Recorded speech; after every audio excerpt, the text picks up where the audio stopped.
একদিকে গরমে যখন হাঁসফাঁস অবস্থা জনজীবনে, ঠিক তখনই লোডশেডিংয়ে নিভে যাচ্ছে স্বস্তির শেষ আলোটুকুও। মহেশখালীর এলএনজি টার্মিনালে যান্ত্রিক ত্রুটি, তার মাসুল গুনছে পুরো দেশ। জাতীয় গ্রিডে গ্যাস সরবরাহ কমে যাওয়ায় বিপর্যস্ত বিদ্যুৎ উৎপাদন ভয়াবহ রূপ নিয়েছে। লোডশেডিং চাহিদার তুলনায় মিলছে অর্ধেকেরও কম গ্যাস, ফলে পূর্ণ সক্ষমতায় বিদ্যুৎ উৎপাদন করতে পারছে না গ্যাস ভিত্তিক বিদ্যুৎ কেন্দ্রগুলো। এর সরাসরি প্রভাব পড়ছে শিল্প কারখানায়।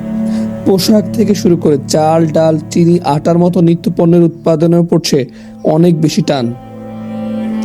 অথচ সরকারের কাছে নেই কোনো তাৎক্ষণিক সমাধান। বিদ্যুৎ মন্ত্রীর ভাষায় লোডশেডিং সমন্বয় আর দিন গোনা ছাড়া উপায় নেই।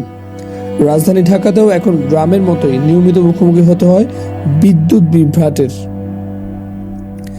বিশেষজ্ঞরা বলছেন, এই সংকট দীর্ঘায়িত হলে দেশের খাদ্য নিরাপত্তা এবং সামগ্রিক অর্থনীতিতে পড়তে পারে বড় ধরনের নেতিবাচক প্রভাব।